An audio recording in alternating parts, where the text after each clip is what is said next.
Bueno, buenos días, bendiciones para todos. Bienvenidos, de verdad, bienvenidos a este estudio de la palabra del Señor. Y en estos días hemos estado tratando de responder a una pregunta muy importante, muy interesante con la palabra, y es ¿por qué la palabra de Dios no produce el efecto que debería producir en nuestras vidas? Para ponernos en contexto, para podernos conectar con lo que hemos venido aprendiendo durante estos días pasados. Hemos estudiado la parábola de el trigo y la cizaña. Creo que la tienen todavía clara. Y ahora estamos estudiando la parábola del sembrador, ¿sí? Yo siempre les recomiendo, lean la parábola, estudien, mediten, repasen.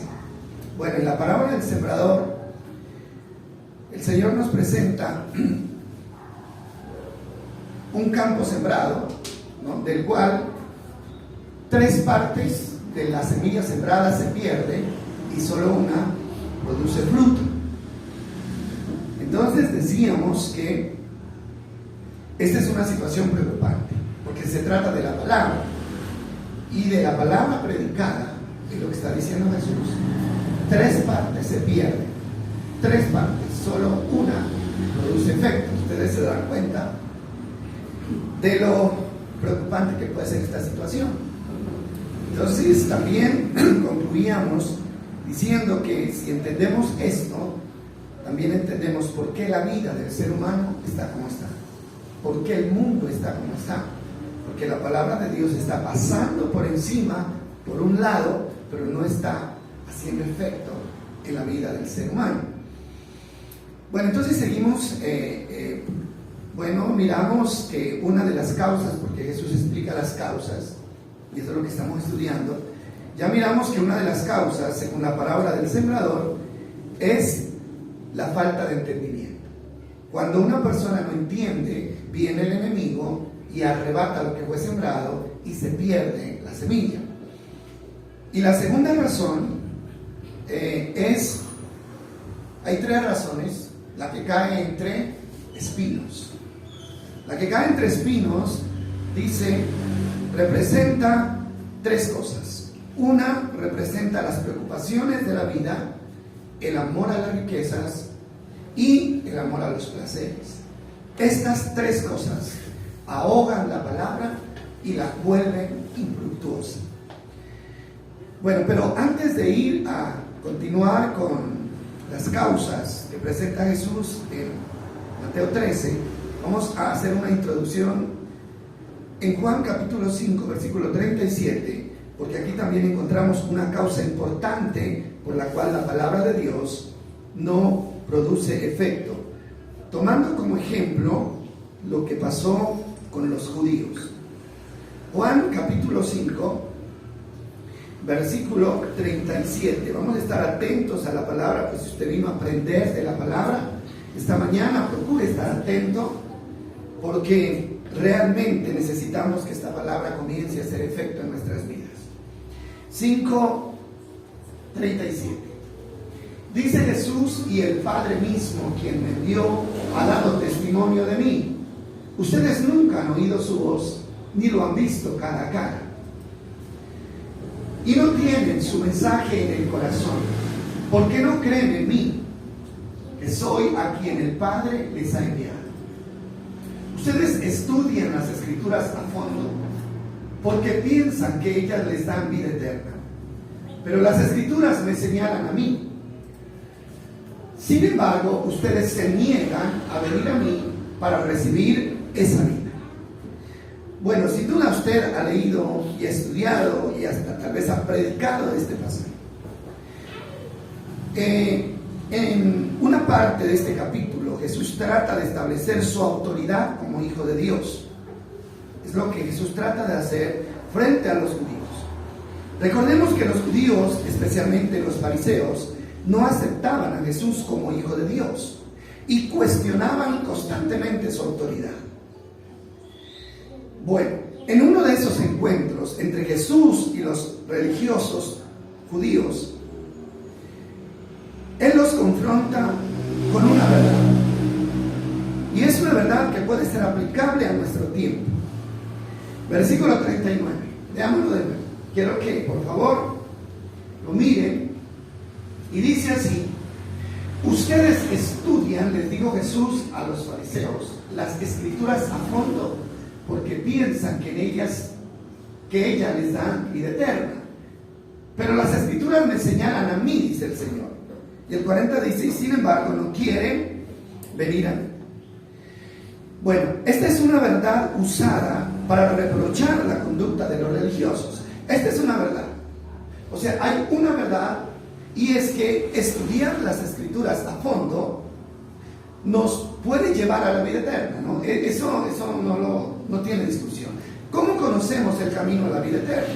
¿Cómo conocemos a Jesús? Es a través de ¿qué? De las escrituras, pero estudiándolas a fondo. Y ellos estudiaban a fondo las escrituras. Bueno, entonces Jesús afirma que ellos lo hacían.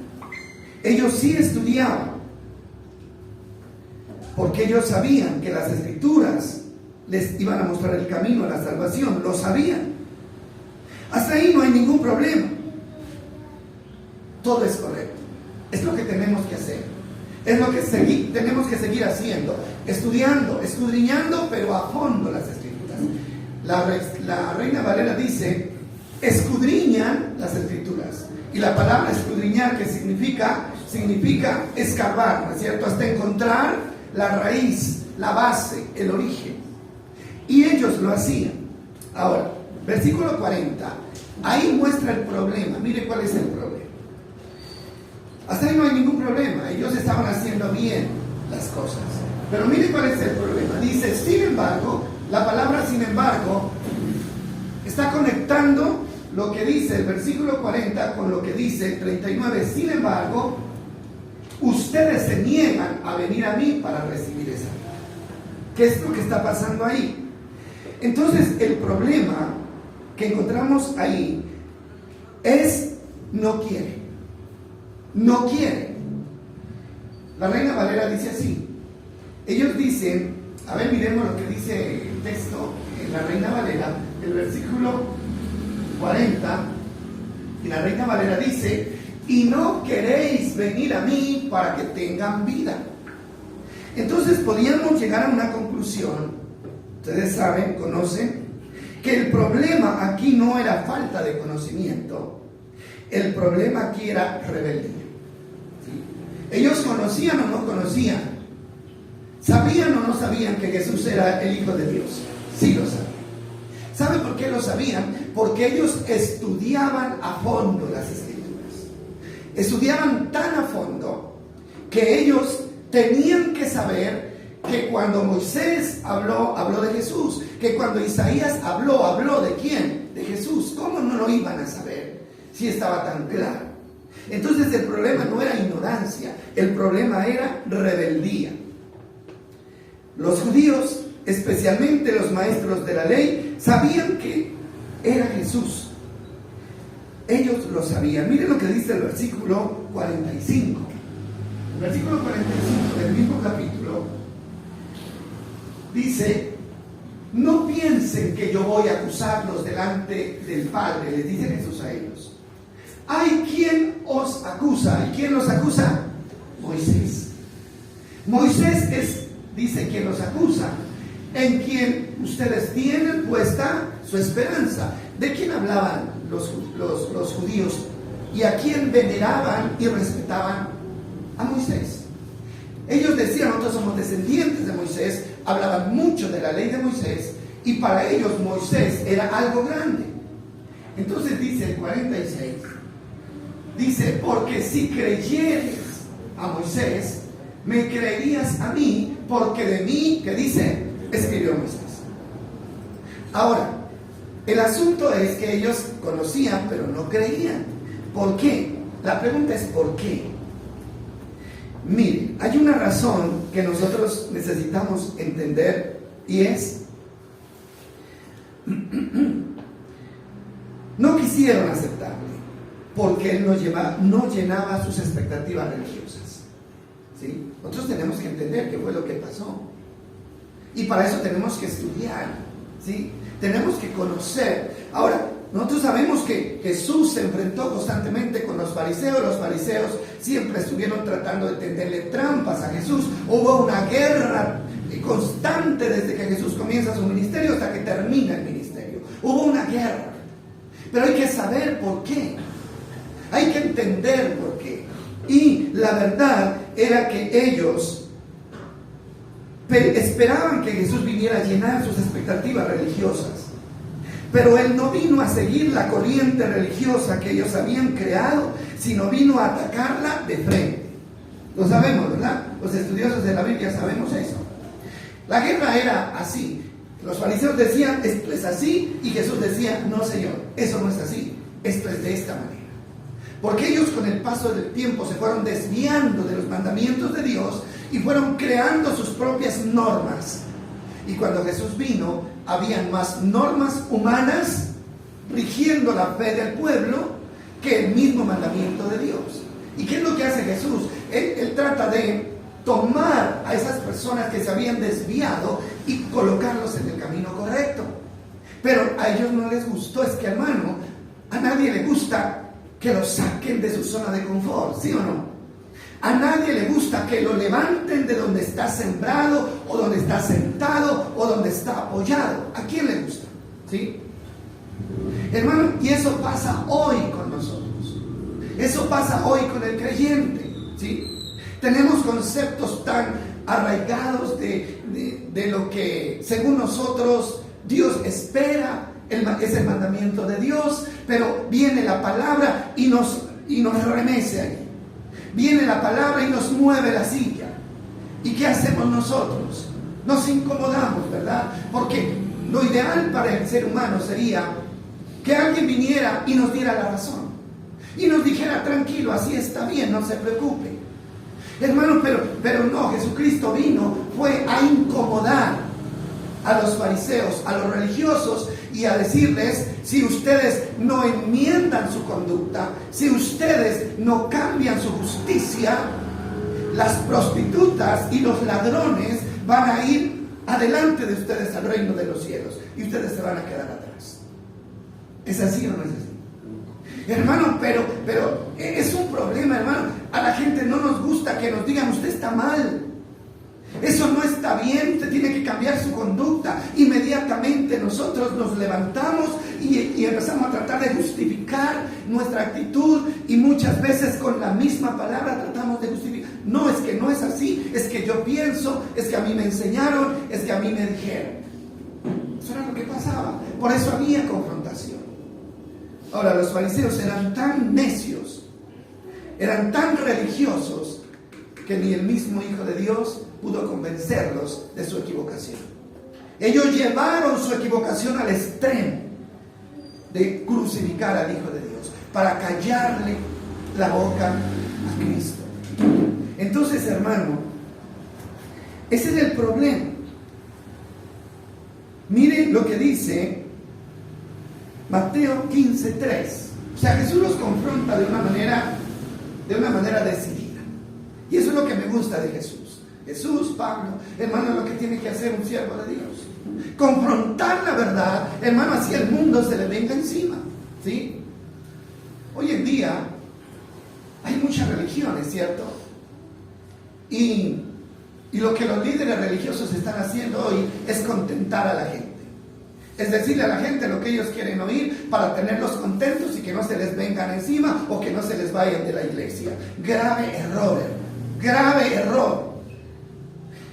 Antes de mirar este texto, ¿ustedes recuerdan lo que dice Hebreos 13:17? Vamos a mirarlo. Yo no se lo había pasado para proyectarlo, pero aquí lo puedo encontrar.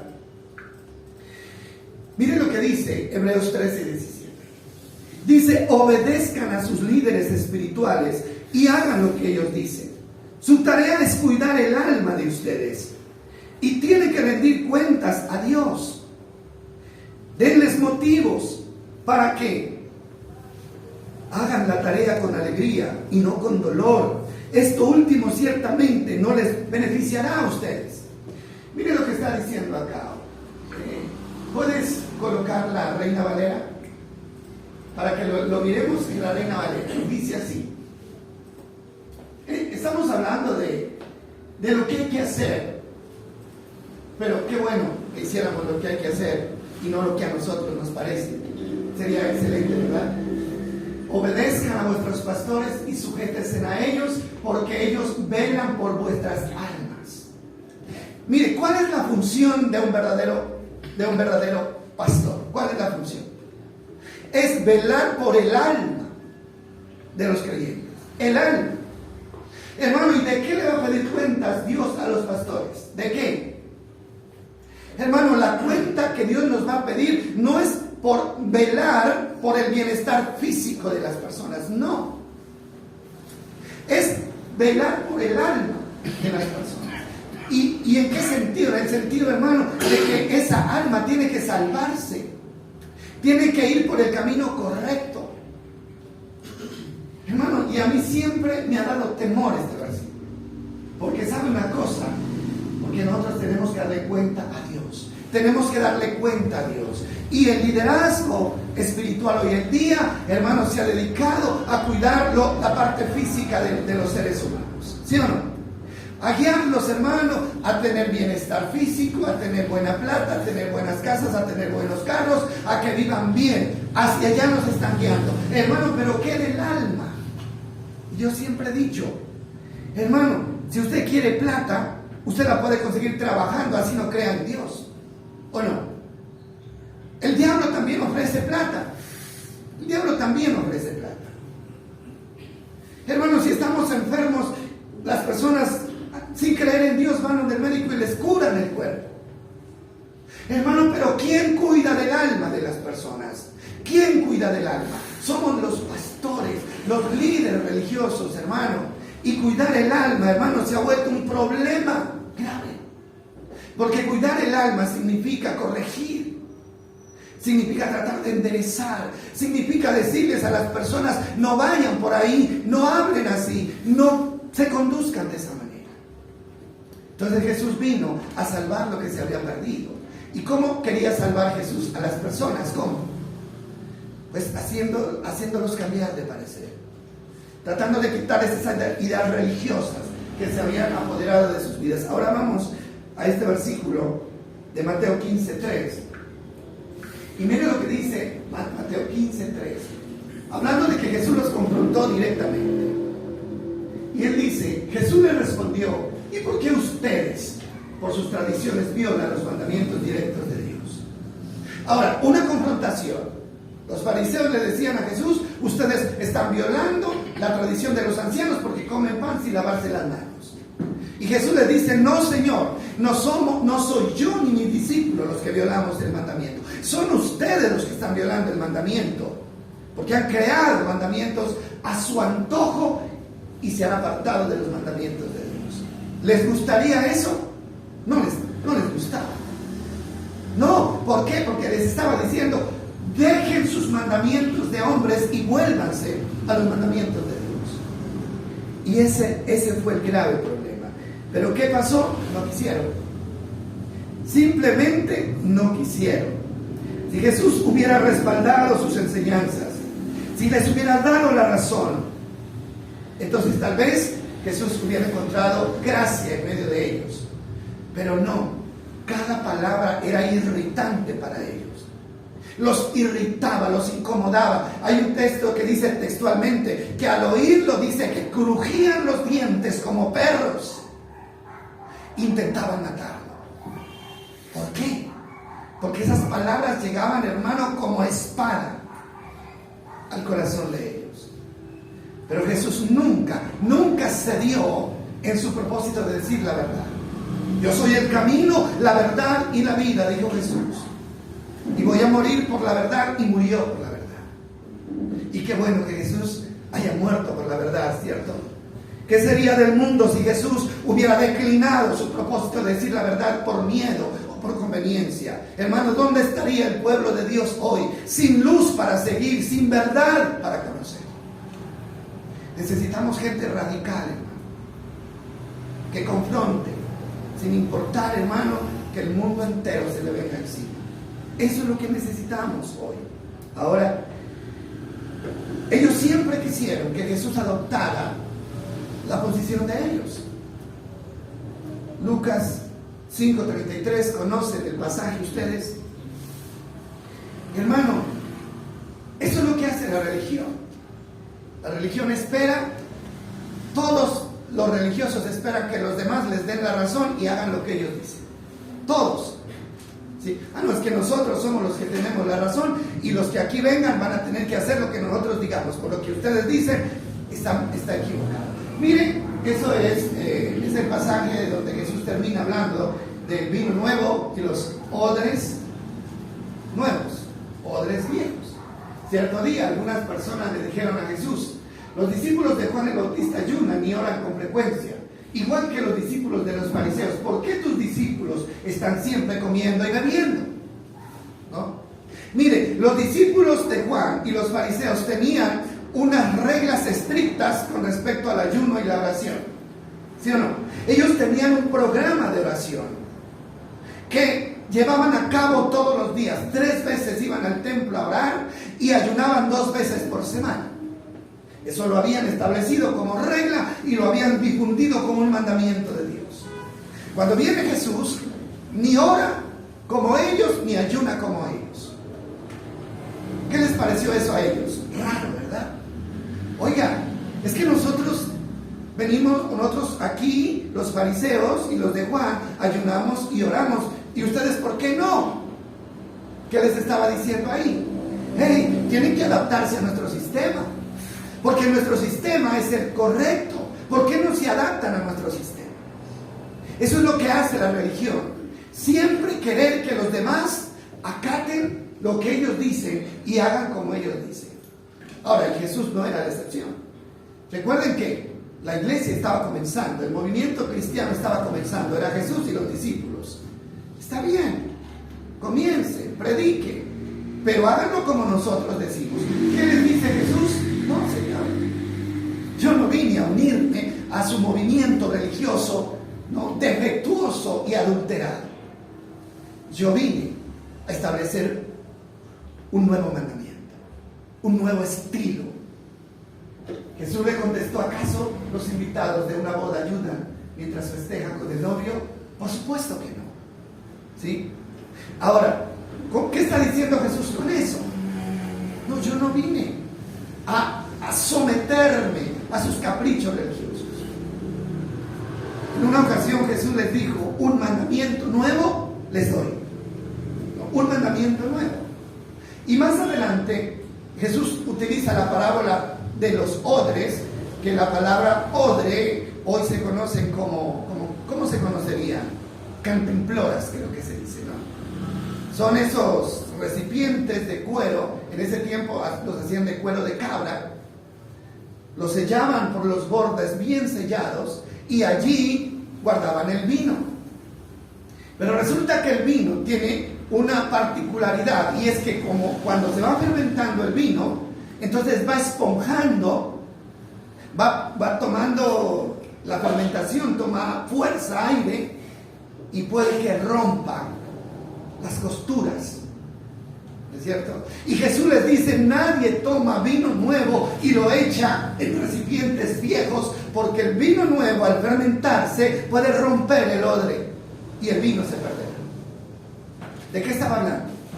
De la enseñanza. Él dice: yo no vine a respaldar enseñanzas viejas, defectuosas. Yo vine a respaldar a establecer una enseñanza nueva. Pero para que esa enseñanza nueva pueda ser recibida y tenga efecto, esa mente tiene que ser nueva, ese corazón tiene que ser renovado. Si ustedes siguen todavía en su vieja tradición, este vino, esta enseñanza nueva no va a caber en ustedes. Hermano, ese es un gran problema. ¿Cuánta gente, hermano, tiene cosas tan metidas en la cabeza y en el corazón que la palabra de Dios no encuentra espacio allí? Religiosas, personales, caprichos, hermanos, rebeldía que no deja que la palabra haga impacto en sus vidas. Entonces, mis amados, podemos decir que la religión ejerce una influencia tan dañina que hay personas que saben que van mal, pero siguen allí sin importar que están poniendo en riesgo su salvación. No, esto es lo que yo pienso, esto es lo que yo creo, esto es lo que yo me enseñaron, eso es lo que yo me enseñaron, a mí me enseñaron. Yo nací aquí y aquí me quedo. ¿Han oído ustedes decir a la gente así? Aquí nací y aquí me quedo. No importa que me estén llevando al abismo, pero yo aquí sí. ¿Eso qué es? Eso no es falta de conocimiento. Eso es rebeldía. Eso es rebeldía, hermano. Y puede darse también en la vida de los creyentes. Hermano, Dios nos habla y nos dice que estamos mal, que estamos actuando mal, que estamos haciendo mal, y nosotros decimos en el fondo, sí, yo sé que estoy haciendo mal, pero yo lo voy a seguir haciendo. Eso es rebeldía, hermano, y la rebeldía es un pecado grave delante de Dios. ¿Sabe por qué? Porque la rebeldía pone en juicio la autoridad de Dios. La rebeldía, hermano, es desconocer la autoridad de Dios, es irse en contra de la autoridad de Dios. Ustedes saben que hay niños, ¿no? Hay niños a los que se les da una orden y ellos hacen así, ¿cierto? Levantan los hombros. Bueno, eso se hacía antes, ¿no? O sea, ¿qué están tratando de decir cuando levantan los hombros? Yo no voy, no me importa. Ah, me van a castigar, castíguenme. Se van a enojar, enójense. Y alzan los hombros, ¿verdad?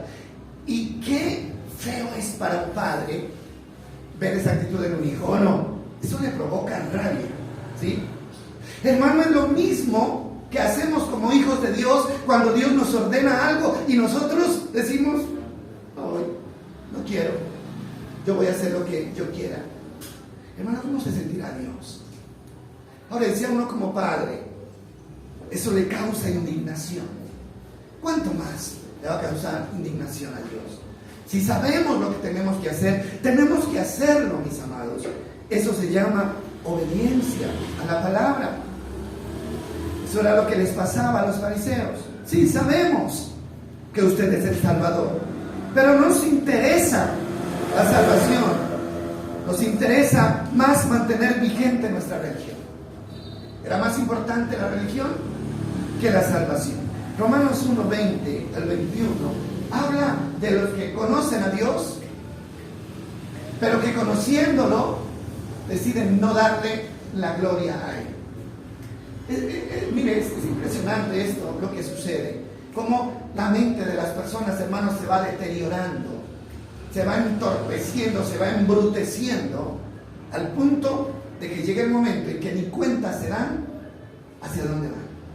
Dice, pues desde la creación del mundo, todos han visto los cielos y la tierra, por medio de lo que Dios hizo.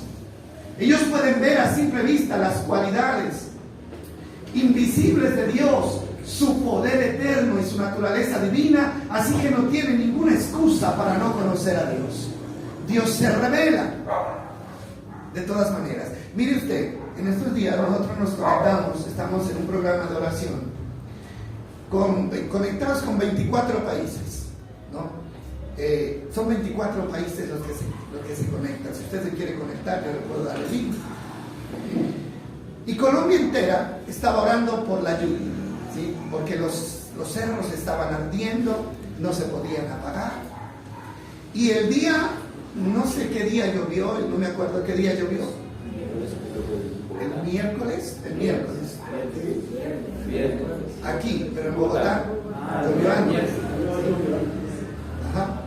Entonces, bueno, yo hablo con mi hijo, él vive al frente de esos cerros, dice, y él nos mandaba videos de cómo ardían esos cerros, y no había nadie que los pudiera apagar.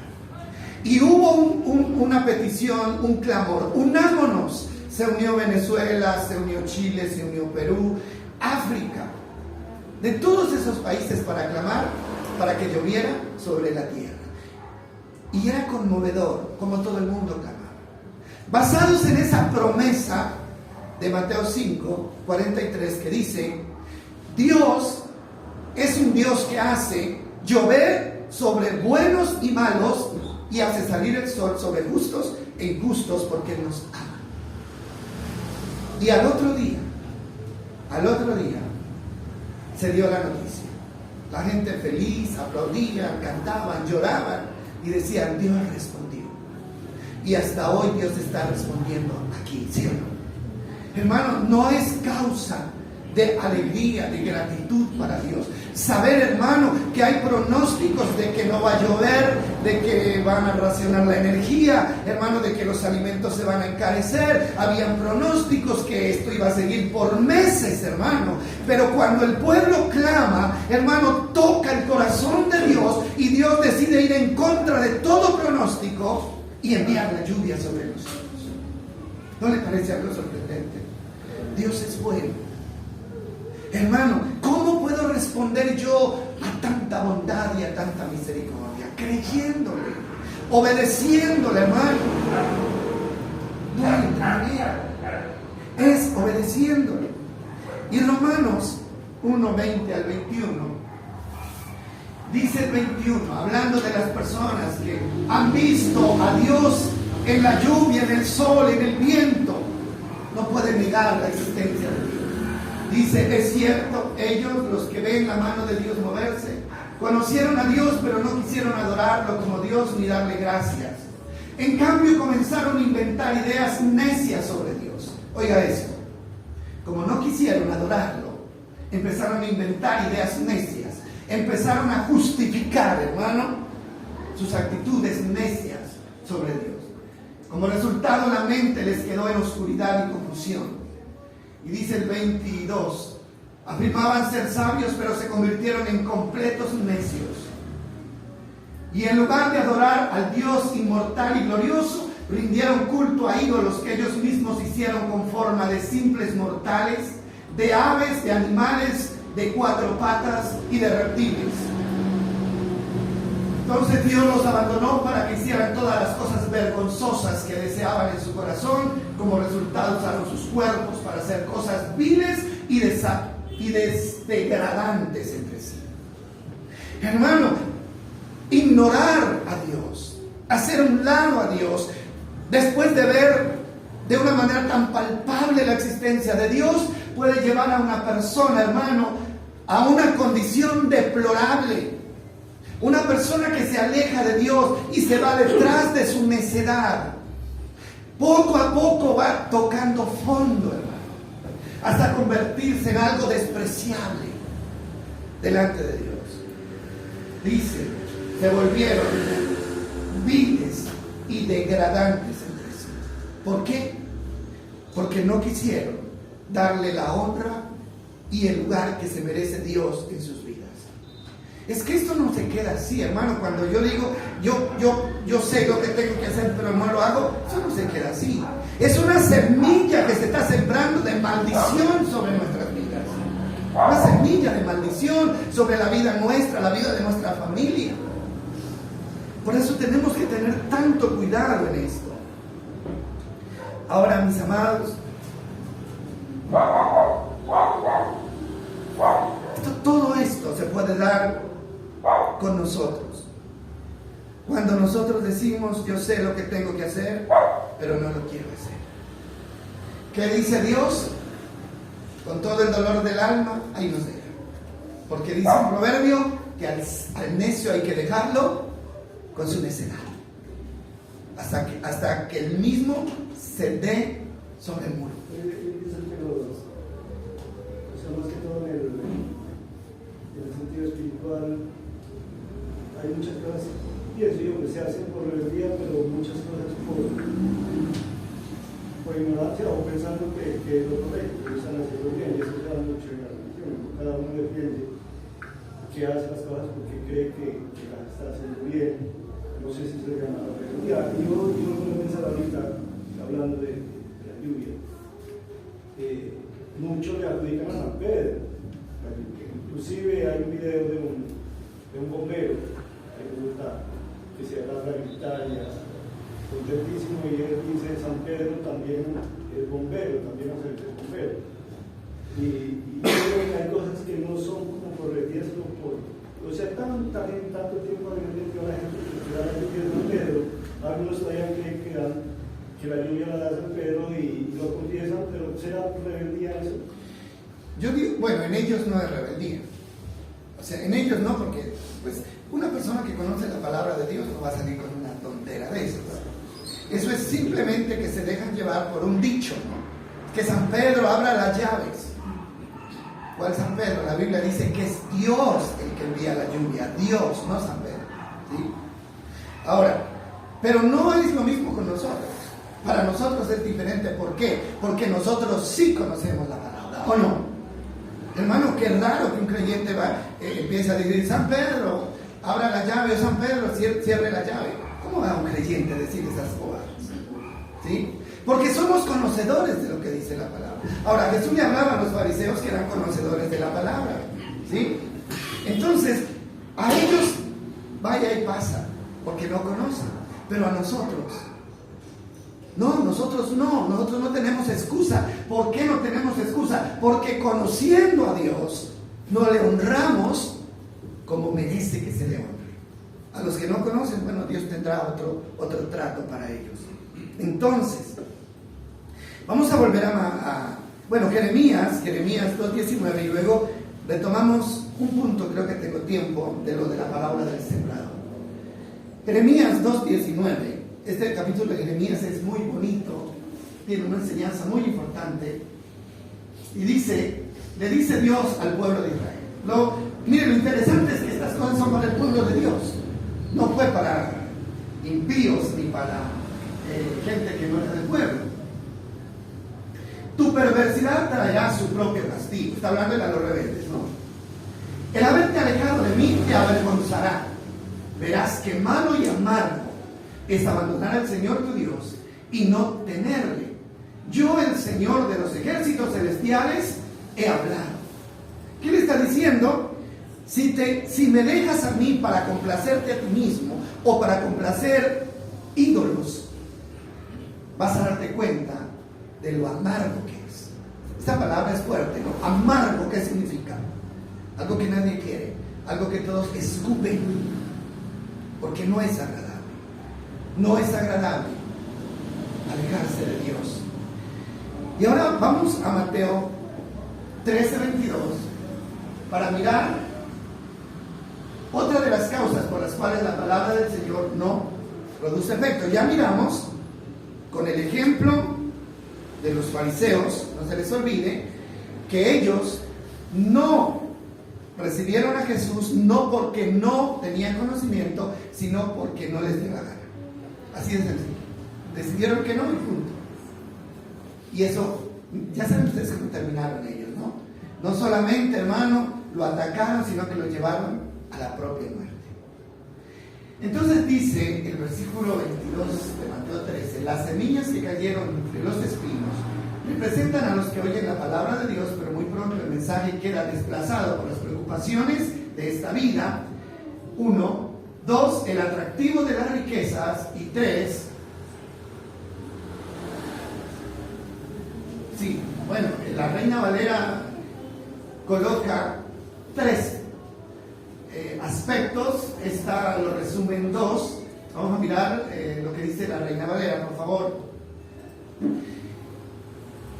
El atractivo, ahí está la palabra clave, pero dice, el que fue sembrado entre espinos, este es el que oye la palabra, pero el afán de este siglo, o sea, las preocupaciones, el engaño de las riquezas, ahogan la palabra y la hace infructuosa. Ya, es Lucas el que habla de los placeres de la vida, ¿no? 3 cosas, ¿no? Habla de las preocupaciones de la vida, el engaño de las riquezas y los placeres de la vida. Ahora sí, ya habíamos hablado de las preocupaciones, ¿no? ¿Se acuerdan ustedes que el domingo hablamos de las preocupaciones? Sencillos. Cuando estamos escuchando la palabra del Señor, Dios nos tranquiliza con sus promesas, ¿sí o no? Cuando los científicos, los profesionales dicen, no va a llover, nos vamos a quemar, todo va a arder, Dios dice, yo voy a enviar la lluvia a su tiempo. ¿Sí o no? Entonces, el afán de la vida, lo que pueda preocuparnos de allá afuera, debe ser contrarrestado con lo que dice la palabra del Señor. Pero hay un problema, y es que mientras estamos aquí oyendo las promesas nos sentimos bien, contentos, tranquilos. Pero cuando salimos afuera y empezamos a ser bombardeados por las cosas negativas, entonces la palabra de Dios se va de nuestras mentes y solamente queda la realidad de lo negativo que hay afuera. Eso no puede ser así. Así es como se ahoga la promesa de Dios con los afanes y las preocupaciones de la vida. Ahora vamos a mirar lo que dice lo siguiente, y es el atractivo de las riquezas. El atractivo de las riquezas también puede ahogar la palabra y volverla infructuosa. ¿Quién no quiere ser rico? Pregunto. Levante la mano el que no quiera ser rico. Nadie la levanta, ¿verdad?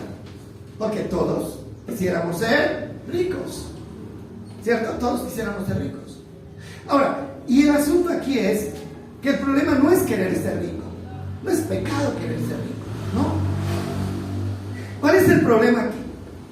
El problema es que el afán por conseguir lo material termina ahogando la palabra de Dios. El afán por conseguir lo material termina ahogando la palabra de Dios. Esto se da cuando se le da más importancia a conseguir y mantener lo material que lo espiritual. ¿Cuántos sufrimos de ese mal? ¿Qué dicen ustedes? ¿Cuántos sufrimos de ese mal honestamente? ¿Por qué el silencio? Bueno, el que calla otorga, dicen por ahí. Es que es verdad, hermano, y nadie nos escapamos de eso, ¿sí? Nadie nos escapamos de eso. Entonces, esto se da en la vida y nosotros tenemos que ser conscientes de esto. Cuando se coloca lo espiritual por debajo de lo material, entonces, hermano, estamos cayendo en este tremendo error de ahogar la palabra de Dios. El atractivo o el engaño, dice, ¿no? La Reina Valera dice el engaño de las riquezas, ¿no? Este es un enemigo muy peligroso para la vida cristiana. ¿Sabían ustedes que el afán por lo material es uno de los enemigos más peligrosos para la vida cristiana, para mantener la relación con Dios? Muy peligroso. ¿Saben por qué es peligroso? ¿Por qué? Porque la Biblia no lo cataloga como pecado. No, el afanarse por conseguir cosas materiales no está catalogado como pecado en la Biblia.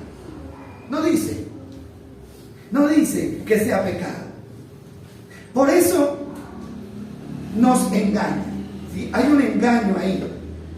Fácilmente somos engañados. ¿Y en qué consiste el engaño? Miren bien esto. Bueno, si usted quiere seguir engañado, allá es asunto suyo. ¿En qué consiste el engaño? El engaño consiste en creer que lo material es más valioso que lo espiritual. En eso consiste el engaño, ¿sí? Ahora, si yo le pregunto a usted o usted me pregunta a mí, para usted lo espiritual es más valioso que lo material, usted dice sí. Claro, automáticamente respondemos que sí, ¿sí o no? No se puede responder que no, porque eso es en contra de lo que nosotros profesamos. Ahora, pero con la actitud que tenemos, demostramos todo lo contrario. Yo digo, sí, para mí lo espiritual es más importante que lo material, pero ¿qué termino haciendo? Termino dándole más tiempo a lo material que a lo espiritual. Y de esa manera estoy, ¿qué? Negando lo que digo o lo que hago. No sé si me estoy haciendo entender. Sí me van a entender. Ahora, no es solamente decirlo, es hacerlo. Es demostrarle a Dios que sus cosas son más importantes para mí que cualquier otra cosa. Cuando para mí el trabajo, el negocio, el deporte, todo eso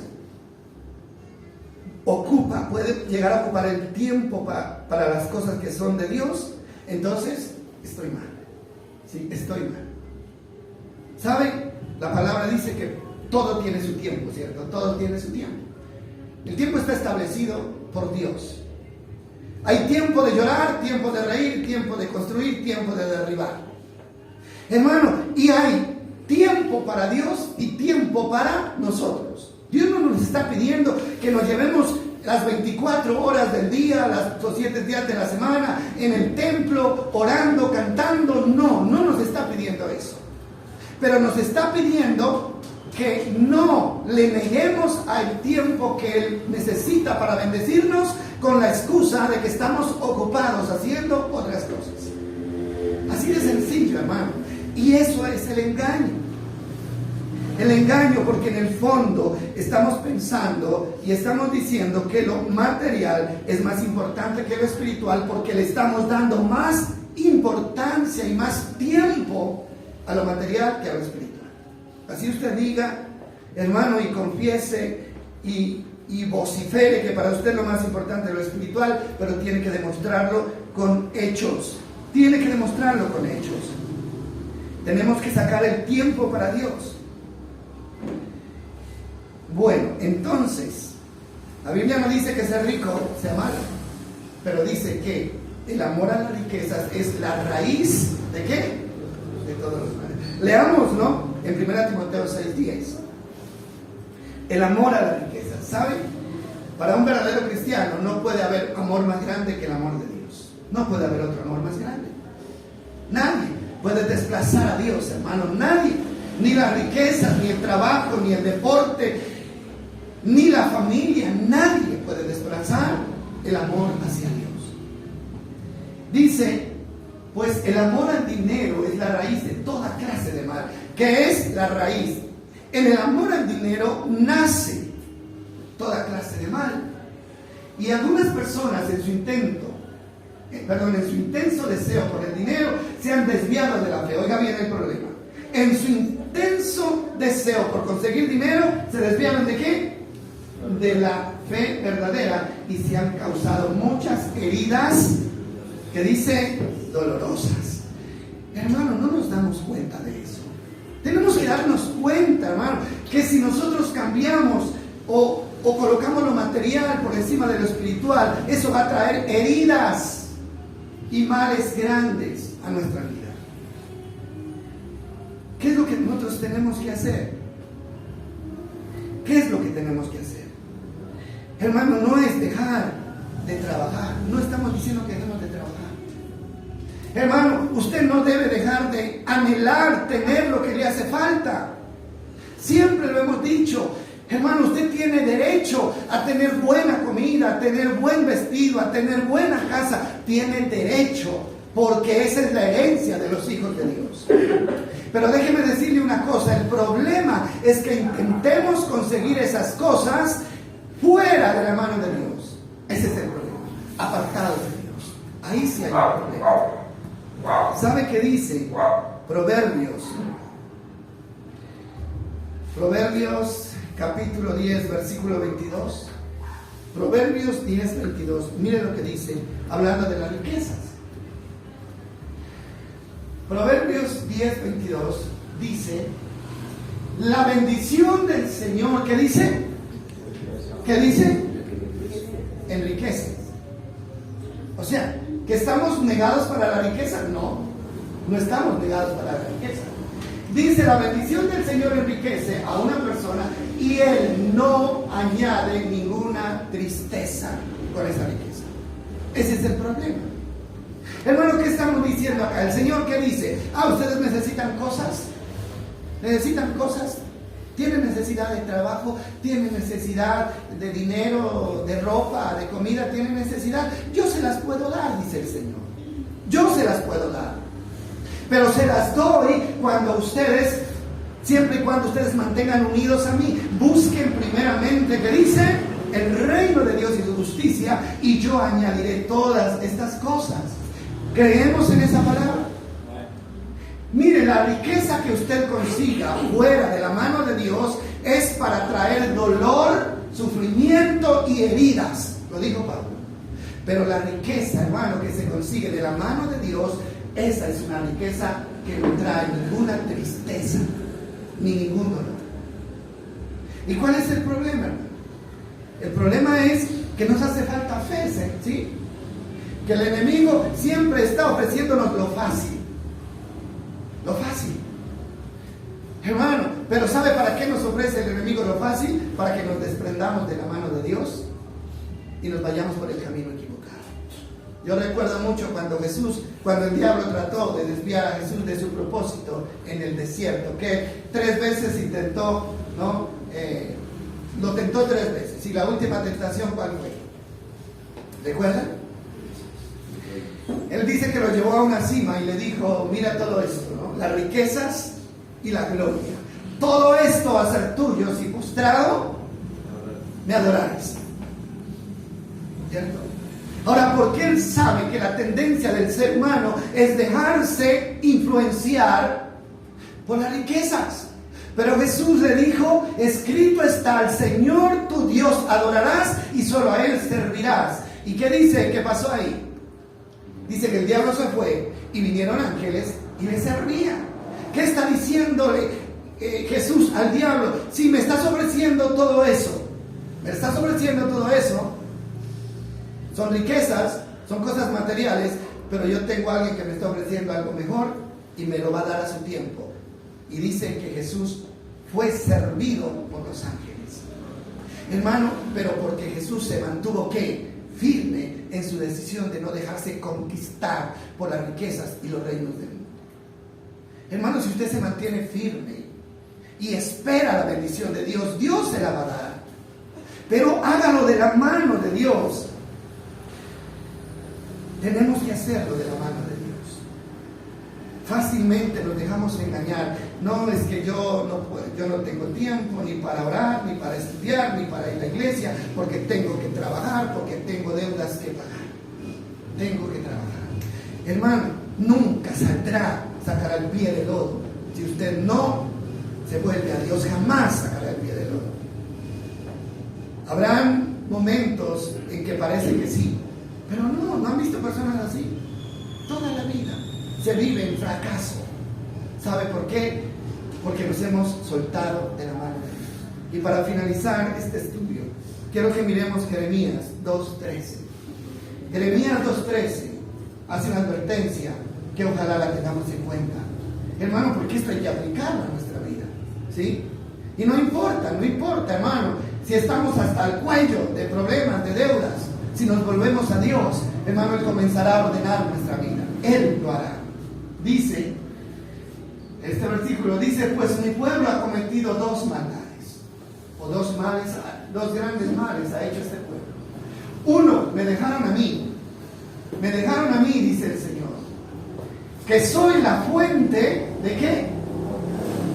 ¿Fuente de qué? Del agua de la vida.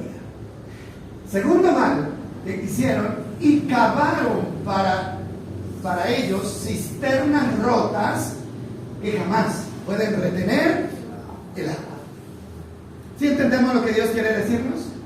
Bueno, Dios le estaba hablando al pueblo de Israel, porque el pueblo de Israel se había ido detrás de los ídolos, se había dejado deslumbrar por las cosas del mundo y le había dado la espalda a Dios.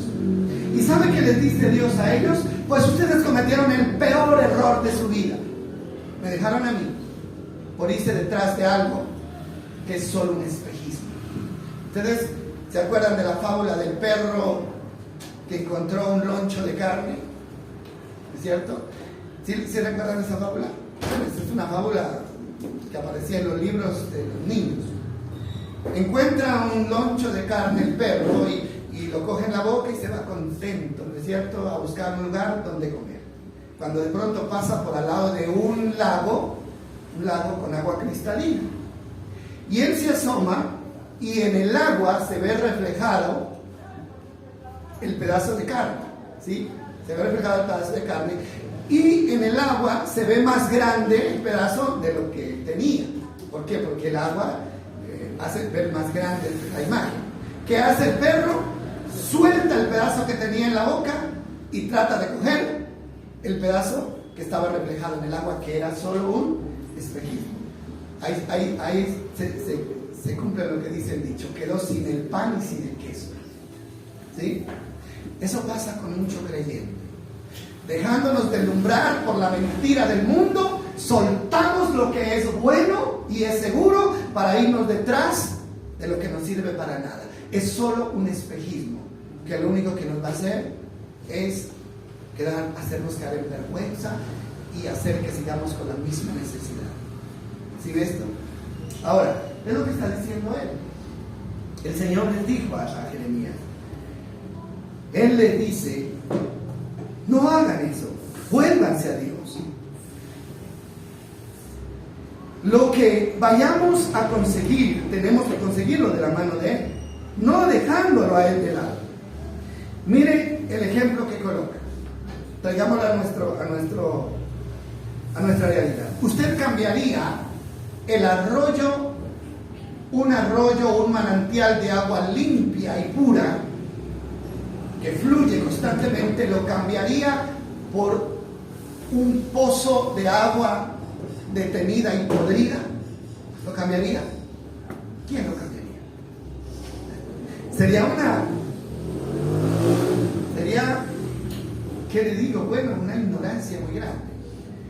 El arroyo, la palabra dice, yo soy el agua ¿de qué? De la vida.